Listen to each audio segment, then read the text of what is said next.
ሰላም ጤና ይስጥልን ውድ የቻናሌ ተከታታዮች፣ ዛሬ በአዲስ መልክ መጥተናል።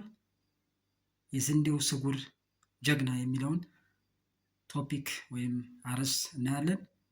ይህ እንግዲህ የስንዴው ስጉር ጀግና የሚባለው የእጽዋቱ አካል የትኛው እንደሆነ በደንቡ እናያለን፣ እናብራራለን። ይህ እንግዲህ የስንዴው ጀግና አካል የምንለው አንድ ቅጠል ወይም የስንዴው ምርት በግማሽ ሊቀንስ ይችላልን የሚለውንም አብረን አያይዘን በጥያቄ መልክ እናያለን። ይሄ ወሳኝ ጥያቄ ነው። ብዙ መልሶች ሊኖሩ ይችላሉ። እንግዲህ የባንዲራ ቅጠል ወይም ፍላግ ሊፍ የምንለው የስንዴውን እሸት ከመውጣቱ በፊት በመጨረሻ የሚወጣው ቅጠል ነው። ይሄ መጨረሻው ቅጠል የባንዲራ ቅጠል ወይም ፍላግ ሊፍ ይባላል ማለት ነው። ስለዚህ ይህን ነው ዲቴል የምናየው። ምንድን ነው ጥቅሙ የሚለውን አንድ ባንድ እናያለን። አንደኛ የኃይል ማመንጫው ወይም ዘ ፓወር ፕላንት እንለዋለን። ይህን የባንዲራውን ያው እንግዲህ ለምግብ ዝግጅትነት ይጠቅማል። የባንዲራ ቅጠል 40% አስተዋጽኦ አለው። ሌሎች የተቀሩ ቅጠሎች ደግሞ 60% ነው። የአንዲት ቅጠል ማለት ነው። የባንዲራ ቅጠል ለዘሩ እድገት ከሚያስፈልጉ የምግብ ውስጥ ከ30 እስከ 50% ያመርታል ማለት ነው። ይሄ ቀላል ፐርሰንት አይደለም፣ ትልቅ ፐርሰንት ነው። አስተዋጽኦም ከፍ ያለ ነው። ሌላው ለፀሐይ ብርሃን በጣም ቅርብ የሆነ ቅጠል በመሆኑ ከፍተኛ ኃይል ያገኛል። ምክንያቱም ከሁሉም ቅጠሎች በላይ ነው ያለው። ከሱ በታች 4 ቅጠሎች ይኖራሉ። እሱ አይ ቲንክ 5ኛው ቅጠል ይመስለኛል።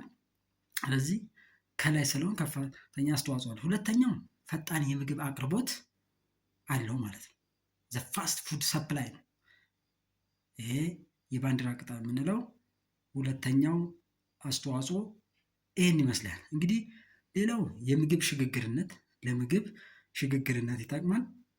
ምግብን ለማምረት እና ምግቡን በፍጥነት ለማስተላለፍም ያገለግላል ማለት ነው። አስተዋጽኦ አለው ማለት ነው። ቅጠሉ ያመረተውን ምግብ ያለምንም መባከን ወደ ፍሬው እንዲያስተላልፍ ይረዳዋል ማለት ነው። ዋው! እንግዲህ ይሄ ወሳኝ አንዱ አስተዋጽኦ ማለት ነው። ይሄ በመጨረሻ እንግዲህ መጨረሻው እናያለን። የመጨረሻውን ምዕራፍ እያንዳንዱ የተቀሩት ምን ጥቅም አለው የሚለውን በዝርዝር የምናይ ይሆናል። አብራችሁ ተከታተሉኝ ውድ የቻናሌ ተከታታዮች። እንግዲህ ሌላው ሲደርቅ አረንጓዴ የሚሆነው የባንዲራ ቅጠሎቹ ወሳኝ ነው ማለት ነው። ለምግቡ ለመጨረሻው ለፍሬው አስተዋጽኦ ያደርጋል ማለት ነው። ስለዚህ ትልቅ ትኩረት የሚሰጠው የእጽዋቱ አካል ነው እና ቴስት ዌይቱን ስንወስድ ፍሬው እንዲወፍር ያደርጋል። ሌላው የዘሩን ክብደት ይጨምራል። እንግዲህ አንድ ዘር ክብደት ሲጨምር ዋጋውም ተያይዞ የሚመጣ ጥቅም አለው ማለት። ፍሬው ሲወፍር ደግሞ የሚመጣው ከዛ ውስጥ የምናገኘው ዱቄትም ወሳኝ ነው ማለት ነው። አራተኛ ላይ የምናየው ለምን ልንጠብቀው ይገባል የሚል ጥያቄ ያስነሳል ማለት ነው። ዋይ ሹድ ዊ ፕሮቴክት ኢት? ይህን የባንዲራውን ቅጠል ለምን ልንጠብቀው ይገባል የሚለው እንግዲህ በበሽታ ወይም በድርቅ የተጎዱ ባንዲራ ቅጠል የምርት መጠንን በእጅጉ ስለሚቀንስብን ልንጠብቀው ልንንከባከበው ይገባል ማለት ነው።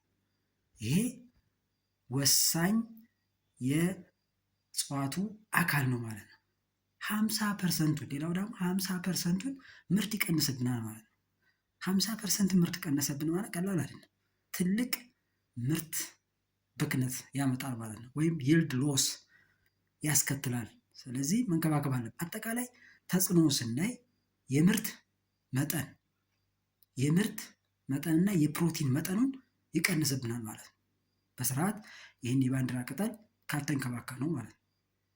ይሄ ደግሞ የምርት መጠን የፕሮቲን መጠን ለምንጠቀማቸው ነገር ወሳኝ ነገር ነው ማለት ነው። ይህን የፍላግ ሊፍ መጠበቅ አለብን። ዋናው ዓላማችን ወይ ፕራይመሪ ኦብጀክቲቭ ፎር አግሪካልቸር እንደ ሳይንስ ፕሮቴክት ማድረግ አለብን። ይህን የባንዲራ ቅጠል መጠበቅ ከአደጋ መንከባከብ እንዳለብን ያስረዳል።